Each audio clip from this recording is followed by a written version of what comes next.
So my name is Abel Ang. I'm the CEO of Economic Development Innovation Singapore, EDIS, which is a Singapore company primarily focused on managing and developing cities around the world. Our management team has developed 15 cities all over Asia, and we are very much interested in taking that model and seeing if it can be applied in the Latin American market space. Well, in terms of what opportunities cities provide to public sector, to entrepreneurs, to the private sector, I think that I would like to quote Jamie Lerner, a very, very famous urbanist here in Brazil. So in terms of the opportunities that cities provide to private sector, to governments, to individuals, to enterprises, I think that a Brazilian urbanist called Jaime Lerner from Curitiba says it very well. He says that cities are not the problem, cities are the solution. And what does he mean? I think that this is really about how cities can be used as solutions for a lot of inequality that we see in society in terms of the poverty, in terms of social inequality, economic inequality, as well as the infrastructure issues that we see in a lot of the cities around the world today. I think that the cities themselves can be part of the solution by creating jobs, by creating wealth, and by creating value ultimately for each of the different groups that we just discussed, both in the enterprise space, in the private sphere, as well as in the social sphere. I think that more specifically in our line of work, as I said, the cities are the solution, cities are not so much a problem.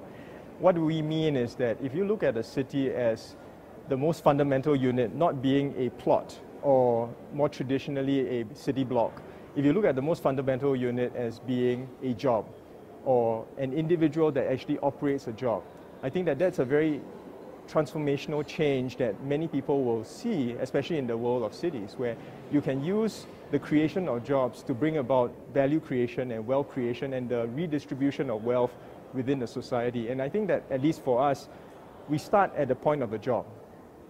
Whenever we enter a new location, whenever we enter a market, we think about how can we create jobs and lift the GDP of the place that we are operating in, so that we don't just create a commercial return, we also create a social return in the places that we operate in.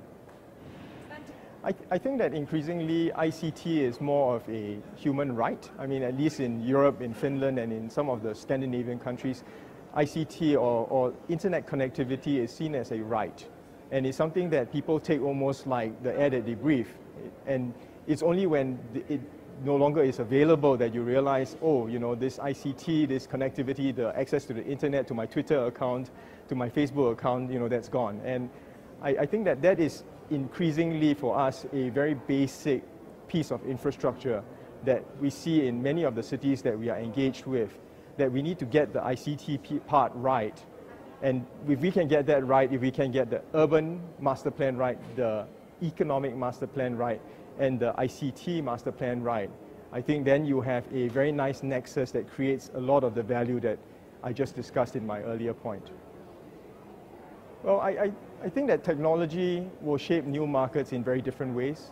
Every market that we've entered or that we've seen as a leadership team has been very different. If you look at China as an example, where, you know, which is in our part of the world, they don't have YouTube, right? They don't have Twitter. They have their equivalents. You have Youku, which is a Chinese YouTube, and you have Weibo, which is a Chinese Twitter. So every market uses technology in a slightly different way. And for us, I think that that's an interesting way that ICT can be embraced, because we don't see a monolithic approach to ICT all around the world. And what we see is every market that we enter, we have to adapt to the local conditions. We have to understand the environment that we are working with. And we work with local players and partners and try and do the best, not just from a commercial perspective, but also do our best on the social side as well in terms of the creation of value and the creation of jobs. Great. Well, I think that the primary consequence that I see is a lot in the intersection between the social or the private space and the public space. I think increasingly the blurring of the lines is leading to a lot of the challenges that we see in work-life balance in terms of being unable to shut down and shut off always being available.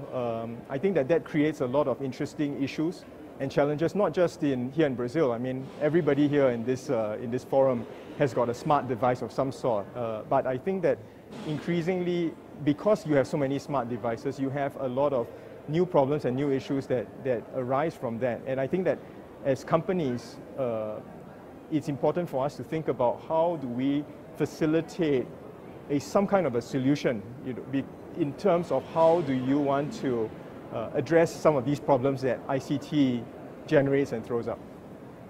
In the next 10 to 20 years, as cities evolve, I see a lot of interesting things happening. I see a change on the technology front, in the sense that I think that there are many, many technologies that, as the different markets become more and more interconnected or hyper-connected, as we discussed earlier, I think that you will have a new level of technology that will come about.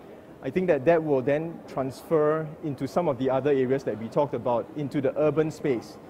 We talked earlier about the urban master plan. I think that the ICT master plan will influence the urban master plan, and then the urban master plan will influence the economic master plan. And the three, as we see this hyper-connectedness happen and become more of something that is something you take for granted, I think that that's something that we will see more and more in the next 10 to 20 years.